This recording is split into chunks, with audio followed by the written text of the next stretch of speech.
Okay, good evening, everyone. We'll go ahead and get started. I have 6 o'clock on the dot, so welcome to this evening's Planning Commission meeting. We're glad that you're here, and we thank you for taking time out of your day to be with us. We'll go ahead and start with the Pledge of Allegiance. I've asked Commissioner Hill to lead us.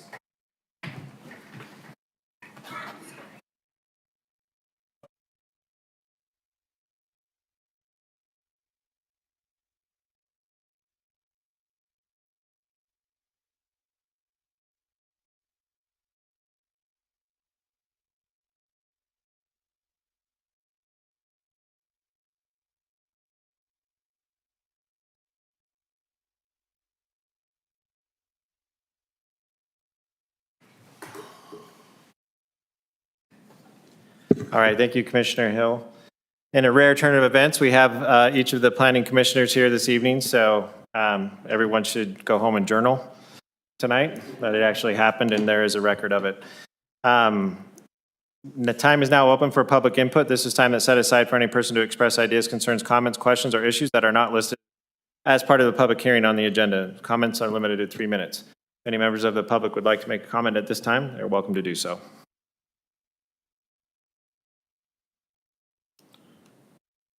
Seeing none, we'll go ahead and close public input at this time and move on to our items under public hearings. We will note that item number 1 has been continued to a future meeting. Do we need to take any official motion for that? I think we do, right? Yeah. So I'd be happy to entertain a motion to move this to a future meeting. So moved. Thank you, Commissioner Hill. We have a motion. Do we have a second? Second. Thank you, Commissioner Mangan. We have a motion and a second. Any additional discussion on the matter? All in favor? Aye. Aye. Aye. Motion passes unanimously. Thank you. Okay, we'll go ahead and move on now to item number 2, amendments to Title 19, Land Development Code, Chapters 19.18, sign regulations. Crystal Farrell of Raising Cane's is the applicant. Here. The applicant is here if they want to come up and have a seat. The application before you is an applicant-initiated code amendment to Title 1918 to the sign code. This is Raising Cane's. They have asked to amend the code to include architectural feature and artwork. Crystal will go over some of those changes that they've actually asked to do further in eliminating artwork. But this is to be able to allow that number 1 that you saw on their site plan to be considered as an architectural feature and not as a sign. And so in doing so, they originally asked for, which was in your packet, to change artwork so that they could have graphic artwork on the side of their building instead of a mural. And this is the language for that artwork.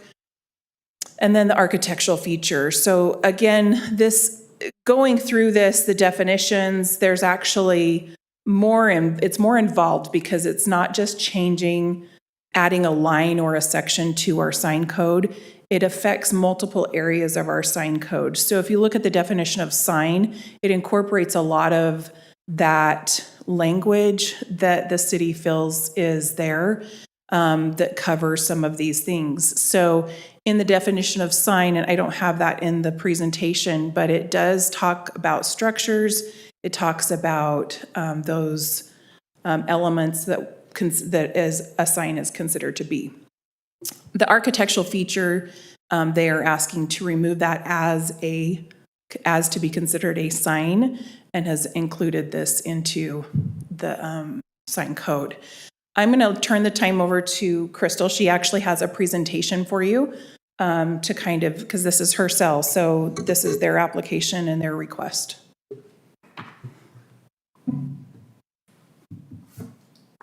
Thank you, Gina. Gina has been really great to work with throughout this process, and I really appreciate it. Okay, here's my clicker. Sorry, my name's Crystal Farrell with Raising Cane's, and we actually, sorry,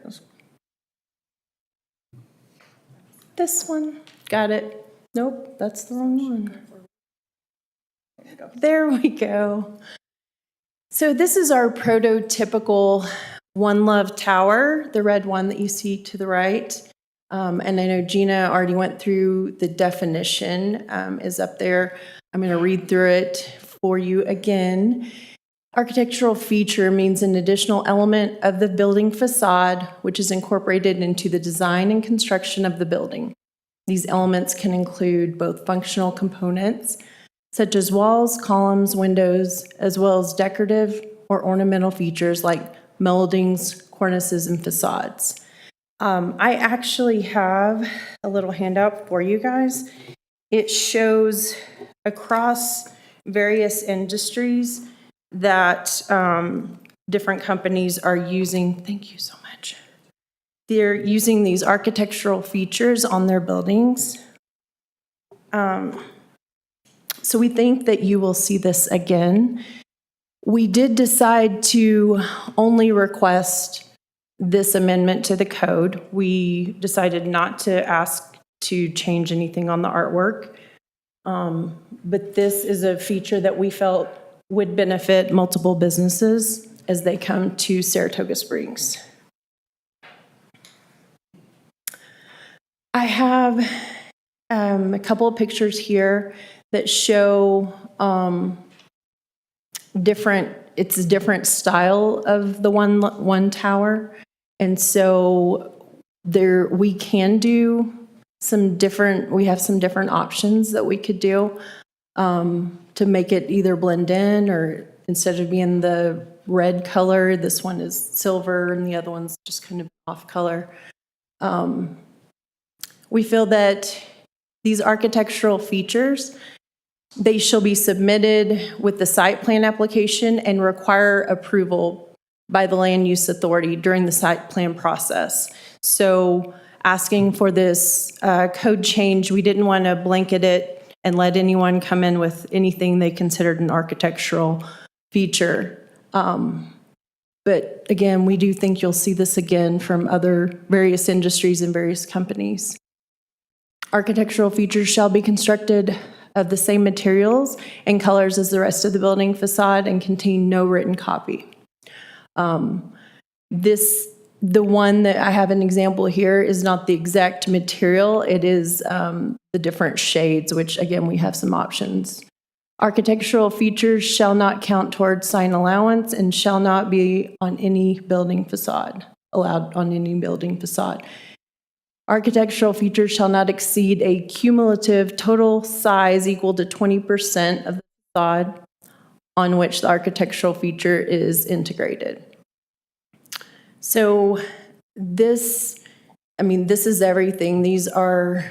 We already went through the definition, and these would be the features that we would ask to include in the code to allow the different architectural features. And did everybody get the handout? So those are just some really great examples of other industries that take advantage of the architectural feature. So that is the conclusion of my presentation. What questions do you guys have for me? Thank you, Crystal. Thanks for the presentation. Gina, thank you as well for the introduction of the matter before the commission this evening. Before we get perhaps to questions and comments from members of the commission, this is a matter of public hearing, so we could open it up for public hearing as well, and then move to the questions or comments from the commission. Are you okay with that? Yeah, absolutely. Great. So at this time, we'll open it up for public comment. Is this a matter of public hearing? If any members of the public would like to make comment on this matter, now is the time to do so. Just to let you know, there were no comments. Nothing received, yeah. Nothing received. Thank you for the clarification. Hearing none this evening, we'll go ahead and close public comment, and you can stay seated there. We'll actually just turn the mic right there for you. Okay. And we will turn this over to members of the commission for questions or comments. Commissioner Wilden. Yes, thank you. I appreciate the pictures here. Have we experienced this before in the city?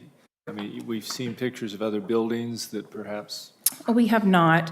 I know we haven't, well, I take that back. It's not that we haven't addressed it, it hasn't been allowed.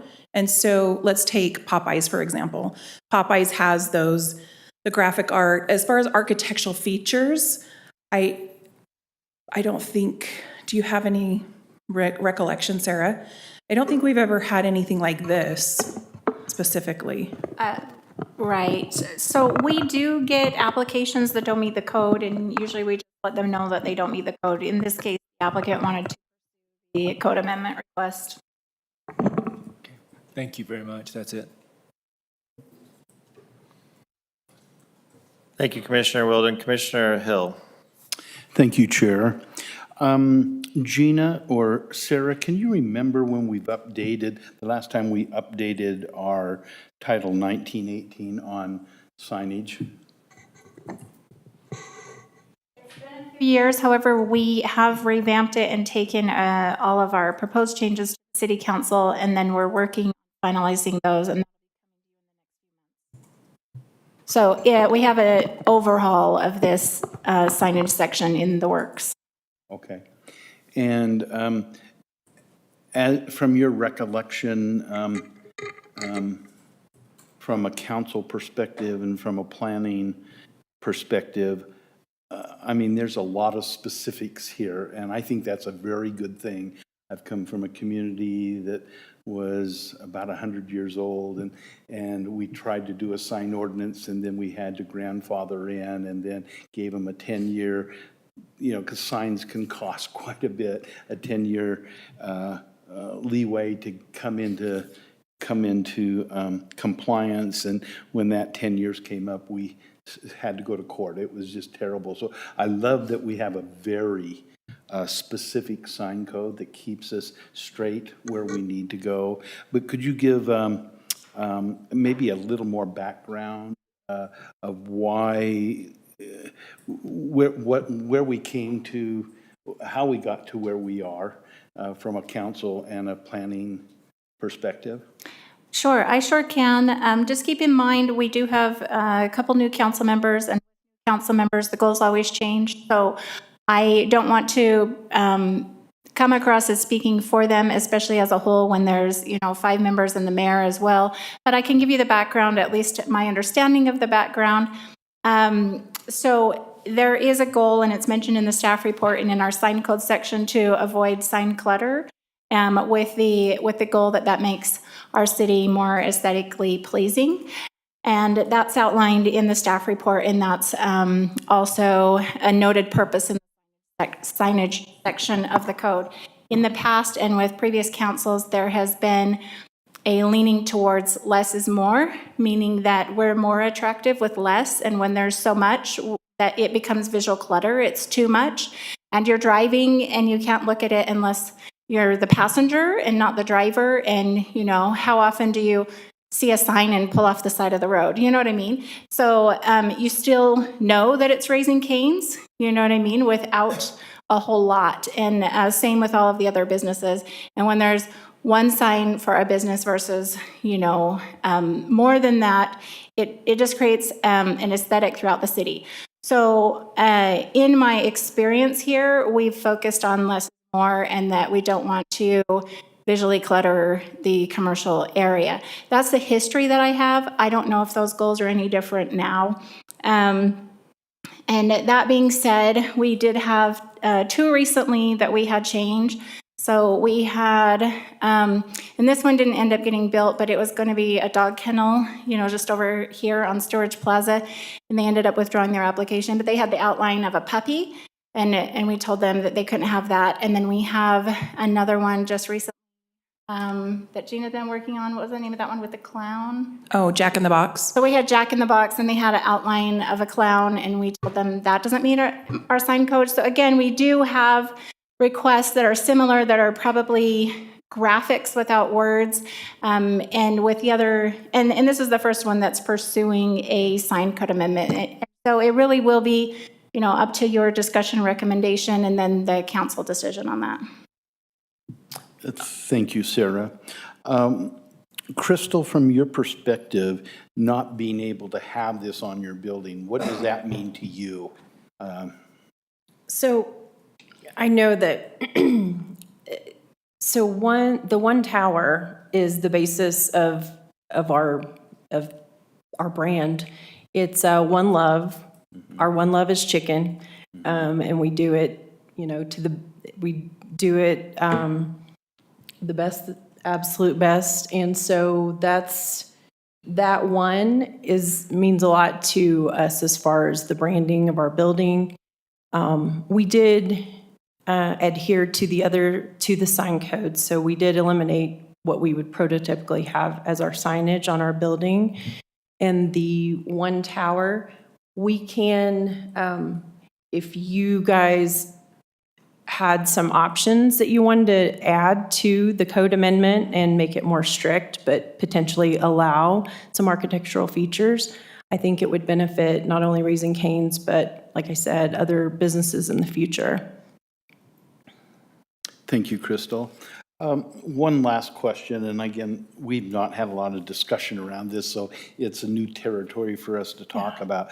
But I spent quite a little time on your website looking at different examples of buildings, and the red is very prominent. I found one that had gray stone. Yes. It looked really well, and I was wondering from a planning perspective, if we had something like a gray stone and then had a grayish one that was embedded in it so it wasn't so outstanding, if that still fills in, would be a part of the sign ordinance. I mean, if we had red, and it's just stark, that I don't know that that's what we want, but I could pass this around. But this is a very, and you've already probably picked the brick and all the things that you're doing, but I just thought this would be good. And this one had a red one, but I looked at that one and said, if either of those ones were on a gray brick, it wouldn't, Right. it might be a solution, but again, we've got to look at the sign ordinance, and a sign is a sign or an architectural structure. Yes. So I just throw that out as I did some research, and anyone that would like to take a look at that might. Research as well, excuse me, the Raising Cane's in, I want to say Midvale or West Jordan. Maybe it's the one in West Jordan. It's actually built into the building. It's actually stuccoed. It's not, and so we considered that in our review. We discussed it with the applicant. We tried to look at every perspective.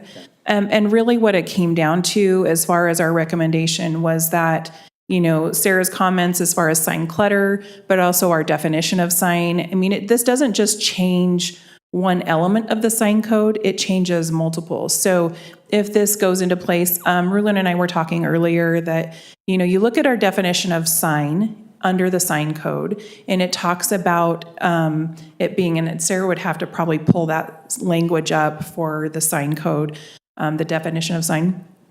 But it talks about a sign is a something or structure. So this would be considered a sign under that definition, even an architectural structure. So we might have to tweak the language a little bit if you to go with this and approve it. But there's certain elements, and we felt like that coverage of our sign definition takes into consideration elements like this.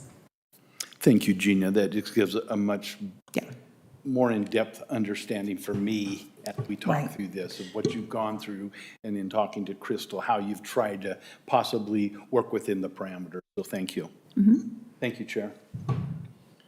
Thank you, Commissioner Hill. We'll go to Commissioner Mangum next. Thank you so much. I guess the question that I have is, if multiple other cities, many other cities are allowing something like this in the minds of the Planning Commission and the City Council, how would something like this be detrimental? What are can you give any examples of the negative effects of allowing something like this on the community? The hard thing is we're looking at, while they're talking and presenting, we're looking at one image. And so you might be able to look at that and say, oh, that doesn't seem like a big deal. The challenge is, how does this language apply just to anybody, and what is that outcome?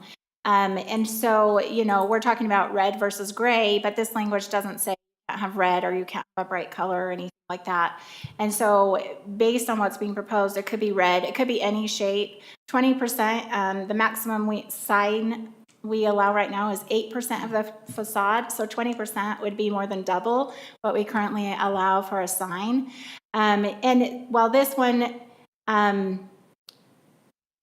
so it's hard because you have to think of like all of the different scenarios that could possibly happen. Yeah, and that's kind of along the lines of what I'm thinking. How can this be abused? Yeah, yeah, it could be. I'd have to do more digging to find you know what I mean, to find visuals to answer your question, but it definitely could work against us visually, so. So I am, and Crystal, I don't mean to use this as a negative towards you, but I want to give an example of some of the examples that they gave. So if you take, for example, the Cadobo picture in the little handout that they gave. So the Q, you'll notice that's kind of the architectural, I believe that's what you were considering architectural, but that's painted on. So unless it was a different material or something to that fact. So this could be, that's where the language becomes a little gray. And so, and in doing so, that makes it more difficult for us as staff to make a very definitive determination when they apply for a sign. So there's so many different facets to that. Jack in the Box, for example, you know, they could put that clown head in as a purple stucco if it were to follow this, we were to adopt this code. Now, is that considered a sign? That's a symbol, a branding symbol. And it's not that it's a bad thing, but I think it can be pushed to the limits. Everything gets pushed to the limits in our code.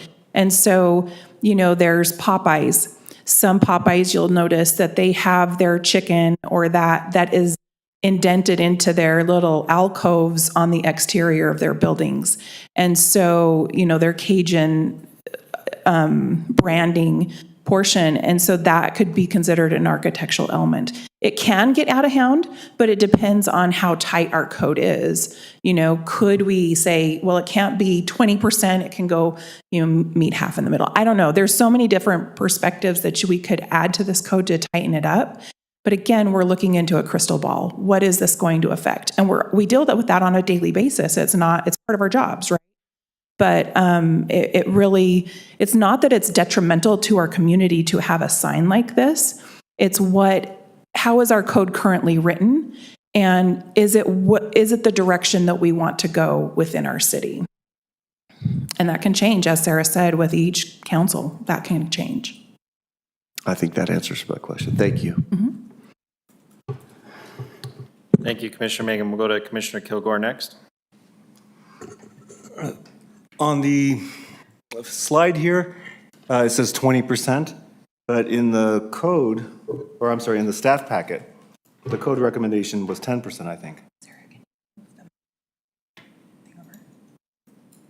Or am I looking at the wrong thing? Yep, I'm going back to it. So it says, It's on letter, where was it? is it C? See, it should be C4 or 5. No, 4. Yeah, in the big packet, it's, oh yeah, no, actually, it's in this. It's under artwork, I think. Oh, It okay, is. gotcha. So what Crystal had said, they want to actually strike the artwork portion, correct? So they no longer want to add that in. So they're removing the definition of artwork, and they're removing B as in the artwork altogether. So that really addressed more of their murals and their graphic arts, like the dog with the sunglasses, that type of thing, on letter banners that are attached to the wall, that type of thing. That's graphic art. So we kind of talked about that as far as graphic art and that type of thing. So they've chosen to remove that and focus more on just the number one and that architectural element. I see, so this one, the artwork shouldn't exceed 10%, but what you're looking for is the architectural element shouldn't exceed 20%, or 20% of the facade.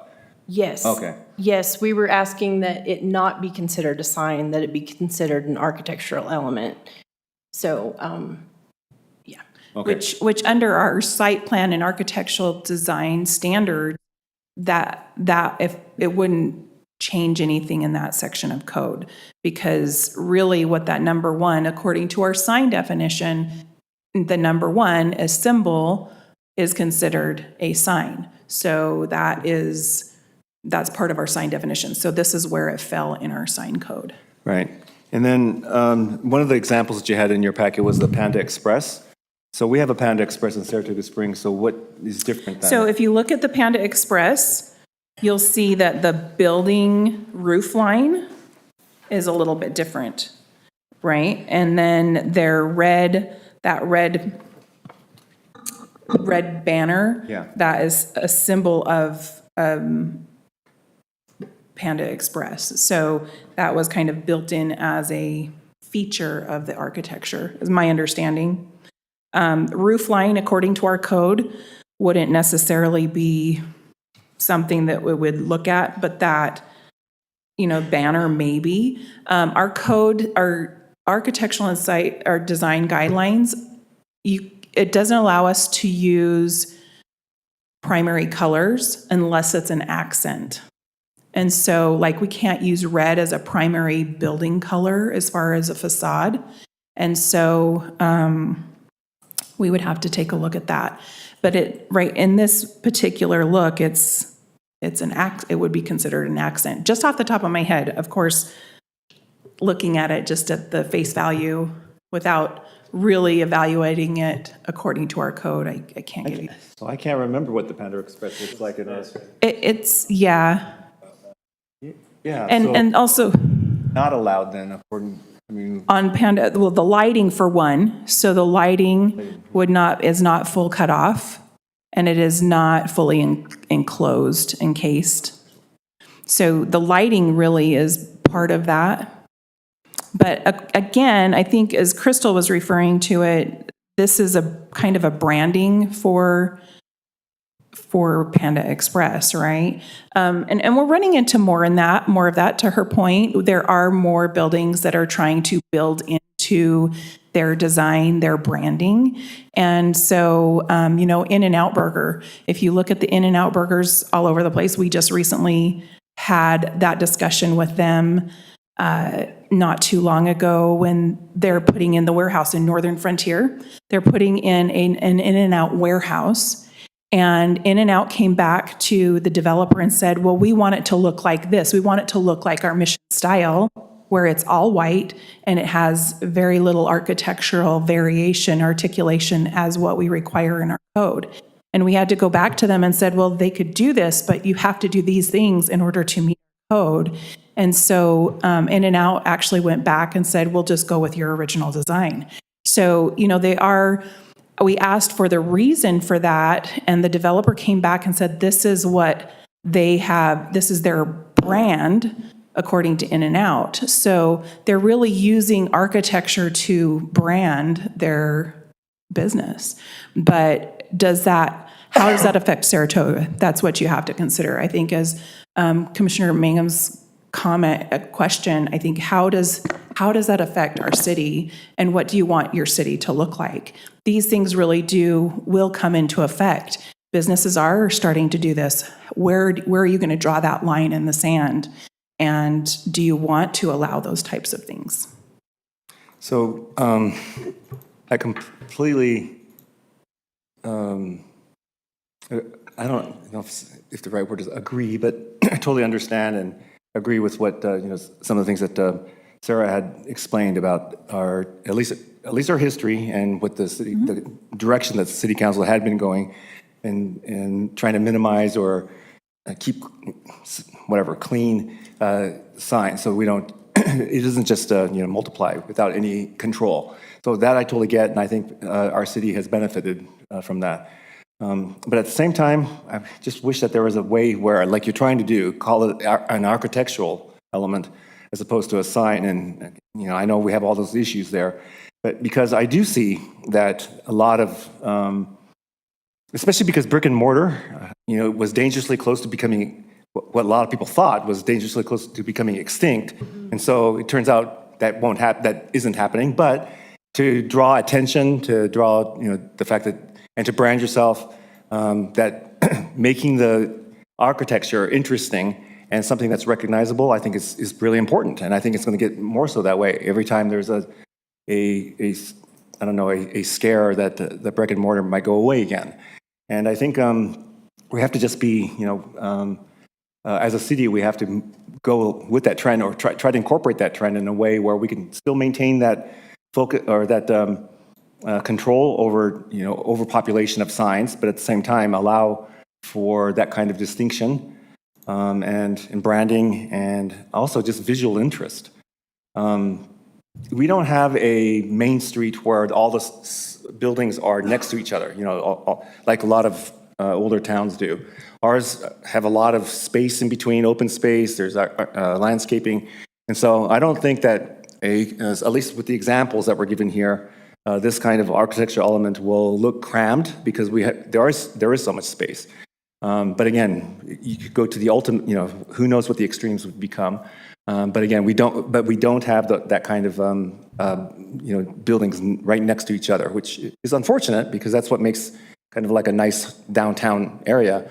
But that's just real, that's just realistic. I was away last weekend at a wedding in Rhode Island, and we got to spend some time in Providence and Newport. And they do have those older towns, downtown areas. And you could see where the old stuff is with the shiplap and all the, the Cape Cod type of looking buildings, and then the new ones that have come in. And many of them do have that kind of architectural element as a branding. And I don't know, I'm sure some of the locals would probably say that this is really changing everything, I don't like it, or others may say they like it. Me, I think it's great because it just shows that the city's alive, and it's in the 21st century. It's not a cowboy town or a fishing town or a whaling town from the 19th century, and that's the only draw. So the city, the streets are filled with people and going to different places. And so, I don't know, I just feel like I wish there is a clear way that we can incorporate this without losing out on without losing the original intent with the signs. So, I don't know if I'm just the only standout, but I'm actually in favor of it. But I do understand that it's dangerous, or not dangerous, but it's complicated, especially for the city staff to create the necessary ordinances. But anyway, that's my feeling right now. Thank you. Thank you, Commissioner Kilgore. We'll go to Commissioner Sprosty Burns. Thank you.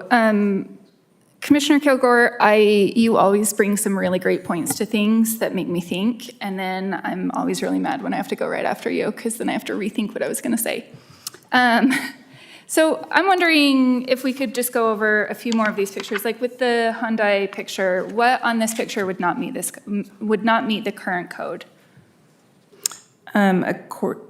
Nothing. This would meet our code. Okay, and the at-home, is it just that roof line? I think it's just the roof line, or, yeah, because the at-home, the title would be considered a sign. We wouldn't allow 2 signs, but if they just had one, it would meet our code. Okay, and the Firestone?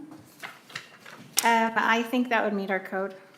Okay, and the Q, the paint of the Q on the, Right. They could probably have either the Q or the Qdoba. We just have one sign per elevation. But the Q is painted, so it wouldn't be allowed if it was painted on the building. However, if it was the popped out or something, that Okay. would be allowed. and then the second Firestone photo is good still too, yeah?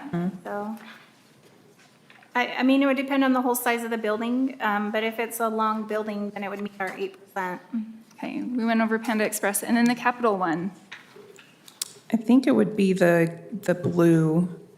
Again, the blue portion of the building, I believe, would be accepted, and so would the sign. So when I compare the Capital One building to the U First Credit Union building, and I don't know if it's possible for us to pull that up at all. I'm so Oh, sorry. on this? When I compare this to the U First building, the U First Credit Union building that is already in Saratoga, Oh, yeah.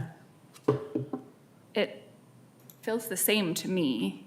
Like, I mean, obviously it's different, but like, it has a red wall that's coming out a little bit. It has these same kind of features. Right, but it's not a symbol. So it's just a box. It's blue box. As far as on the Capital One, U First, I'm trying to remember the architectural facade of U First. Yeah, again, it's just, it's not, if you go to other U First buildings, not all of them look like that. So it's not a branding on the U First building. There's not a one on it, is there? No. So you're looking at just, There's a U on not on the wall part that comes out. So the blue box is a branding thing for Capital One? I would guess so. Is there color? It's a credit card. Okay. Yeah. Yeah, but having that exact like outline, that's the branding part? Okay. I mean, almost anything can be considered branding. It really, look at, I mean, it's a blue box. Yeah. Just sticking out from the building, but, it really, it creates a challenge. I think, this is more and more things. People are getting creative. Yeah. And looking to find ways to brand their business. How do we make it fit in Saratoga Springs? If it's something that you want to allow, do you want to add things to what they have proposed? Do you want us to go back to the drawing board and maybe have a discussion? That is solely up to you. We are giving our recommendation based off of the code, and that's how we have to evaluate it. And it's a legislative decision, so it's your recommendation, and that will move forward. Whatever your recommendation is, we'll move forward to the city council. I did pull up the U First that's in Saratoga. Oh, it is completely different than the one that I Googled that literally has the address. I think you're looking at the Crossroads section, I think on the On the other west side. Yeah, go see if you can look at the west side, you can see the red. Oh, I do know how to use Google. So there you go.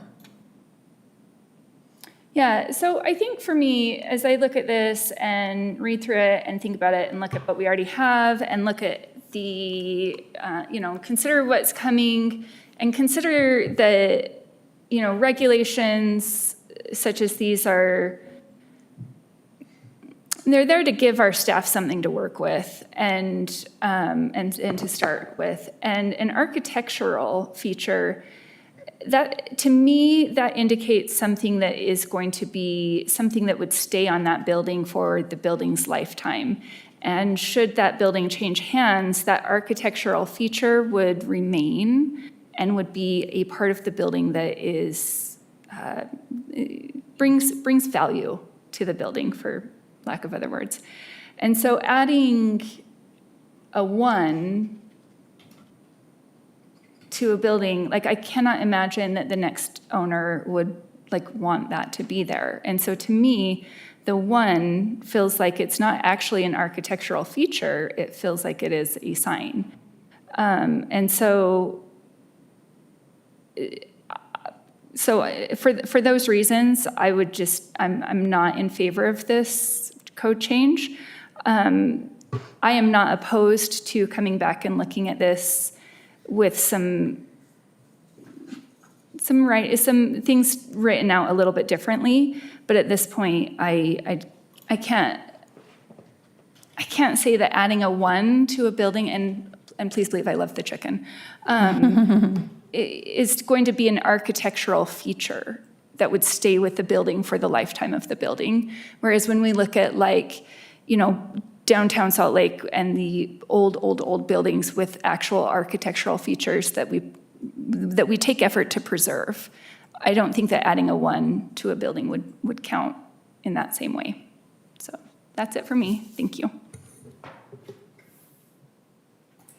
Thank you, Commissioners Frosty Burns. I'm still trying to, if there are any other questions or comments from the commission? Good.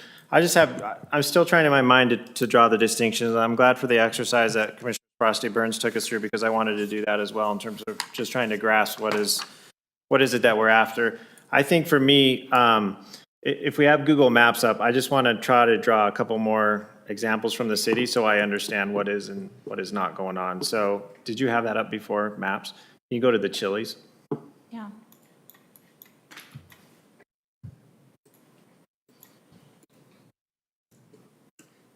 So this is a good example, and just to give you some context with how this was reviewed, it's in a village plan.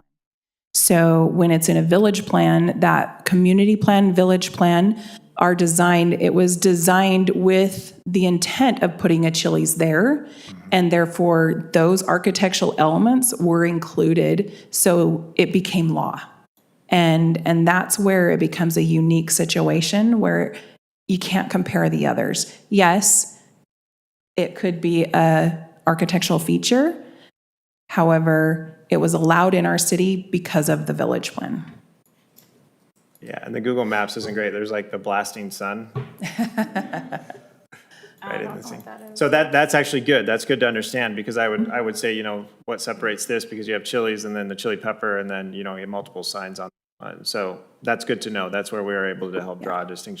The other one is, I do want to go back to our Panda Express, and sorry to put you on the spot with all that. No, that's okay. And just to clarify, when we measure Chili's, we draw a box around all of it. And if the pieces are within 12 inches of each other, it's considered one sign. So when we do our sign review, it's considered to be one sign, and it didn't exceed 8% of this facade. So just, So they can move the 1 to 12 inches of the Raising Cane's logo and be fine? and be within, they could have a smaller one, and it could be within 12 inches. And then if the total signage wasn't exceeding 8%, they would meet the sign code. So they could have their one, as part of their sign if they decided to do it that way. Okay, that's good to know. Yeah, I will go to. But obviously, the scales will be different from what they're proposing, Right. so. When did you say? Panda Express, Oh, okay. everyone's favorite orange chicken. I'm almost there. And now we know Commissioner Kilgore has never eaten there. He doesn't support local business. Just kidding, he goes to the very local business right here, instead of the food chain. All right, so is the Panda sign? And this is a very interesting question. There is something in our code about proximity to the window. So because it's interior to the window and set back a certain distance, it didn't qualify as a sign. So they could cover the one with a piece of glass and set it back, and they could have the one. Right.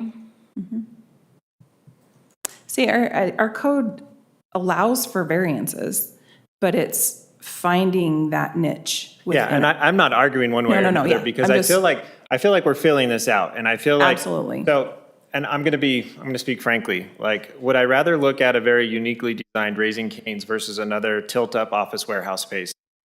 It's such an easy answer for me, like, is there any tilt-up office warehouse developer